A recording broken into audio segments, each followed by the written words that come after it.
आगामी लोकसभा चुनाव से पहले बीजेपी ने खड़ी की समाजवादी पार्टी के सामने बड़ी चुनौती। समाजवादी पार्टी के गठबंधन से अलग होकर दल थाम रहे हैं बीजेपी का दामन। आरएलडी चीफ जयंत चौधरी को बीजेपी प्रदेश अध्यक्ष ने दिया पार्टी में आने का खुला ऑफर। समाजवादी पार्टी गठबंधन में सेंधमारी के जरिए आगामी लोकसभा चुनाव के समीकरण को साधने में जुटी बीजेपी। समाजवादी पार्टी के द्वारा आगामी लोकसभा चुनाव में अपनी तैयारियों को तेज कर दिया गया है, लेकिन समाजवादी पार्टी के लिए सबसे बड़ी चुनौती सहयोगियों को भारतीय जनता पार्टी के प्रभाव में आने से रोकना हो रहा है, क्योंकि लगातार समाजवादी पार्टी गठबंधन से अलग होने के बाद दल बीजेपी का दामन थामने की कवायद में जुटे हुए हैं। नए पुराने छोटे बड़े दल समाजवादी पार्टी से दामन छुड़ाकर बीजेपी का दामन थामने की कोशिश कर रहे हैं। फिर चाहे बात आरएलडी चीफ जयंत चौधरी की करें या फिर ओम प्रकाश राजभर की, इन दोनों के द्वारा लगातार नए नए बयान दिए जा रहे हैं, जिससे लगातार समाजवादी पार्टी खेमे में चिंताएं बढ़ती जा रही हैं। वास्तव में जयंत चौधरी सहयोगी समाजवादी पार्टी का साथ छोड़कर भारतीय जनता पार्टी के साथ चुनावी गठबंधन करने को तैयार होते दिखाई दे रहे हैं, और इसमें कोई हैरत की बात नहीं है, क्योंकि भारतीय जनता पार्टी के द्वारा आरएलडी के चीफ जयंत चौधरी को अपने कुनबे में शामिल करने का कई बार मैसेज दिया जा चुका है। इससे पश्चिम यूपी में भारतीय जनता पार्टी के लिए अपना सामाजिक समीकरण सही करना आसान हो जाएगा। हालांकि जयंत चौधरी भारतीय जनता पार्टी की ओर जाने से अभी तक इंतजार करते आ रहे हैं। एक और आरएलडी इस बात का दावा कर रही है कि समाजवादी पार्टी के साथ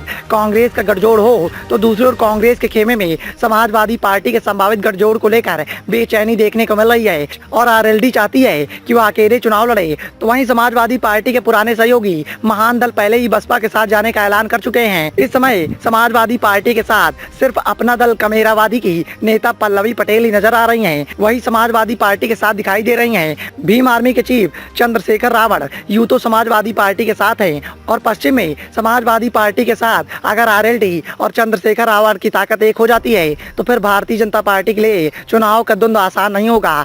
लेकिन चुनाव आते आते कौन दल गठबंधन की राह पर आगे बढ़ते हुए किस राह की ओर घूम जाएगा, इसका अंदाजा अभी तक किसी को नहीं लग पाया है। और जिस तरह से छोटे छोटे दलों के द्वारा लगातार बयानबाजी निकलकर सामने आ रही है, उसने कहीं न कहीं समाजवादी कैंप की चिंताओं को बढ़ाकर रख दिया है। हालांकि समाजवादी पार्टी के मुखिया अखिलेश यादव के द्वारा विपक्षी एकता के माध्यम से भारतीय जनता पार्टी को चुनाव के द्वंद्व में हराने की पुरजोर कवायद तो की जा रही है, लेकिन समाजवादी पार्टी के सहयोगी दल समाजवादी पार्टी का सहयोग करने से कतराते दिखाई दे रहे हैं। तो वहीं बीजेपी के द्वारा लगातार समाजवादी पार्टी के कैंप में सेंधमारी के जरिए आगामी लोकसभा चुनाव के समीकरण को साधने की कोशिश की जा रही है। इसी को देखते हुए हाल ही में भूपेंद्र चौधरी के द्वारा एक बयान निकलकर सामने आया। जब भूपेंद्र चौधरी से गठबंधन को लेकर सवाल किया गया, तो बीजेपी के प्रदेश अध्यक्ष ने साफ तौर पर कह दिया कि यदि आरएलडी के चीफ जयंत चौधरी बीजेपी में शामिल होना चाहते हैं, बीजेपी के साथ आना चाहते हैं, तो उनके इस फैसले का स्वागत बीजेपी के द्वारा किया जाएगा। जिससे साफ हो गया कि आरएलडी चीफ को अपने कुनबे में शामिल करने के लिए